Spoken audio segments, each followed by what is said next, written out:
వారం సంగారెడ్డి జిల్లా పటాన్చేరులో నిర్వహించే బహిరంగ సభకు రానున్నారు. అక్కడి నుంచే ఆయన 7,200 కోట్ల విలువైన పలు అభివృద్ధి పనులకు ప్రారంభోత్సవాలు, శంకుస్థాపనలు చేయనున్నారు. ప్రధానితో పాటు గవర్నర్ తమిళిసై, సీఎం రేవంత్, కేంద్ర మంత్రి కిషన్ రెడ్డి కూడా ఈ సభకు హాజరవుతారు. మంగళవారం ఉదయం మోదీ సికింద్రాబాద్లోని మహాంకాళి అమ్మవారిని దర్శించుకుంటారు.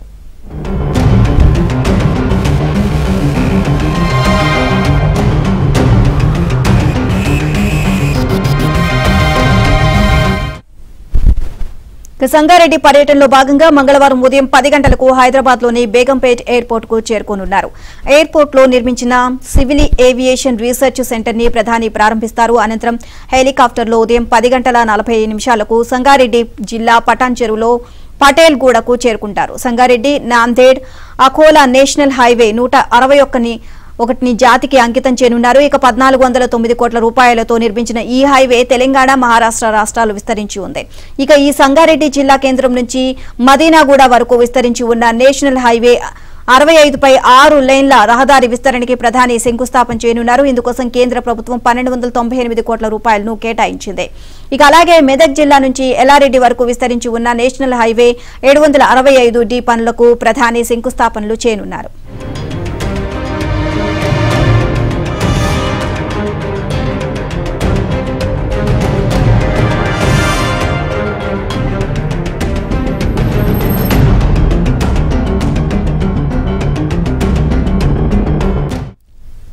ఇక ఉదయం 11 గంటల 20 నిమిషాలకు ఎస్ఆర్ మైదానంలో ఏర్పాటు చేసిన బీజేపీ విజయ సంకల్ప సభలో ప్రధాని ముఖ్య అతిథిగా పాల్గొననున్నారు. ఇక పటేల్ గూడలోని ఎస్ఆర్ ఇన్ఫినిటీలో జరిగే బహిరంగ సభలో ప్రసంగించనున్నారు. ప్రధాని పర్యటన సందర్భంగా సభా వేదికకి 2 కిలోమీటర్ల దూరం వరకు డ్రోన్లను నిషేధించారు. ఎవరైనా గాల్లోకి డ్రోన్లను ఎగిరేస్తే కఠిన చర్యలుంటాయని పోలీసులు హెచ్చరించారు. అలాగే సభా వేదికని ఎస్పీజీ బలగాలు తమ ఆధీనంలోకి తీసుకున్నాయి. సభా ప్రాంగణమంతా సీసీ కెమెరాలతో పర్యవేక్షిస్తున్నారు. ప్రధాని రాకకి ముందు హెలికాప్టర్ ట్రయల్ రన్ కూడా కాన్వాయ్ ట్రయల్ రన్ నిర్వహించారు అధికారులు. ఇక ఇటు ప్రధాని సభని విజయవంతం చేసేందుకు బీజేపీ నాయకులు జన సమీకరణలో నిమగ్నమయ్యారు.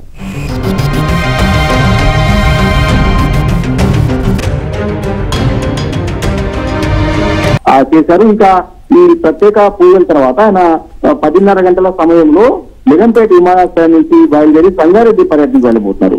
సంగారెడ్డిలో కొన్ని అభివృద్ధి కార్యక్రమాలు, శంకుస్థాపనలు, ప్రారంభోత్సవాలు చేయబోతున్నారు. అదేవిధంగా జాతికి కొన్ని ప్రాజెక్టులు కూడా ప్రధానమంత్రి మోడీ స్వయంగా జాతికి అంకితం చేయబోతున్నారు. ఆ తర్వాత పటాన్చెరులో ఏర్పాటు చేసిన ఒక బీజేపీ బహిరంగ సభలో కూడా ఆయన ప్రసంగించబోతున్నారు. ఆ తర్వాత ఆ బహిరంగ సభ తర్వాత బయలుదేరి ఒడిశా పర్యటన ఈ రోజు 2 రోజుల పాటు ప్రధానమంత్రి నరేంద్ర మోడీ పర్యటిస్తున్నారు. ముఖ్యంగా ఎన్నికల పర్యటన కూడా చెప్పవచ్చు. ఇప్పటికే పార్లమెంట్ ఎన్నికలకు తెలంగాణ రాష్ట్రంలో మరొక 45 నుంచి 50 రోజుల్లోని పోలింగ్ జరగబోతున్న నేపథ్యంలో ఒకవైపు పూర్తి, ఇంకొక వైపు ఎన్నికల సభలు, ఈ రెండింటి మీదే ప్రధానమంత్రి నరేంద్ర మోడీ దృష్టి పెట్టారు. కరెక్ట్గా చెప్పాలంటే పార్లమెంట్ ఎన్నికలకు తెలంగాణ నుంచే ఆయన శంకరావం పూరించారు. నిన్ననే ఆదిలాబాద్ సభ పైన అటు బీఆర్ఎస్ అధికార కాంగ్రెస్ పార్టీ టార్గెట్ గా కొన్ని కామెంట్స్ కూడా చేయడం జరిగింది. స్వస్థ కామెంట్స్ కూడా మారే. ఈ రోజు కూడా సంగారెడ్డిలో ఆయన 9,000 కోట్ల పైగా అభివృద్ధి పనులను ప్రారంభోత్సవాలు చేయబోతారు. జాతికి అందించబోతారు. బహిరంగ సభలో ప్రసంగించబోతారు. ఖచ్చితంగా ఈ బహిరంగ సభ పూర్తిగా రాజకీయ సభ కూడా చెప్పవచ్చు. ఆ ఎన్నికల ప్రధానమంత్రి నరేంద్ర మోడీ దేశవ్యాప్తంగా సుడిగాలి పర్యటన చేస్తారు. అనేక రాష్ట్రాలు పర్యటిస్తారు. నిన్ననే తెలంగాణ, అదేవిధంగా తమిళనాడు కూడా వెళ్ళి వచ్చారు. సో ఈ నేపథ్యంలోనే తెలంగాణలో ఈసారి డబుల్ డిజిట్ లక్ష్యంగా ప్రధానమంత్రి నరేంద్ర మోడీ ముఖ్యంగా బీజేపీ 10 స్థానాలు గెలవాలనేది తెలంగాణ రాష్ట్రంలో లక్ష్యంగా పెట్టుకున్న నేపథ్యంలో ఈ పర్యటనలో తెలంగాణ రాష్ట్రానికి కేంద్రం ఏం చేసిందనే అంశాలను కూడా ఆయన పదే పదే ప్రస్తావిస్తున్నారు.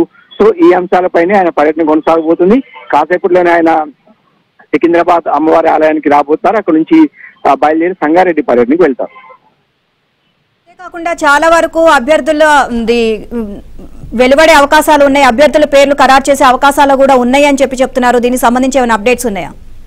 ఇప్పటికే బీజేపీ మొదటి విడతలో 35 మంది అభ్యర్థులు దేశవ్యాప్తంగా 543 గాను లోక్సభ 543 స్థానాలు లోక్సభ స్థానాలనే దేశవ్యాప్తంగా దానిలో భాగంగా 195 మంది అభ్యర్థులు ప్రకటించింది. ఇందులో 9 మంది తెలంగాణ ప్రాంతం నుంచి కూడా బీజేపీ అభ్యర్థులను ప్రకటించిన పరిస్థితి. 17 పార్లమెంట్ స్థానాలు గాను తెలంగాణలో 9 మంది అభ్యర్థులను ఇప్పటికే ప్రకటించారు. ఇక మిగిలిన 8 మంది అభ్యర్థులను కూడా కసరత్తు జరుగుతుంది. 1-2 రోజుల్లోనే దీని మీద ఒక క్లారిటీ వచ్చే అవకాశం ఉంటుంది. ఇక మెదక్ స్థానం నుంచి ఆలయ నరేంద్ర మామూలు తల్లి నరేంద్ర గా పిలువబడే ఆలయ తనయుడు ఆలయ భాస్కర్ పేరును కూడా పరిశీలించాల్సిందిగా ఇప్పటికే రాష్ట్ర నాయకత్వం బీజేపీ హైకమాండ్ కు ఒక విజ్ఞప్తి కూడా చేసినారు తెలిసింది. ఇక్కడ నుంచి మాజీ ఎమ్మెల్యే రఘునందన్ రావు టికెట్ ఆశిస్తున్నారు.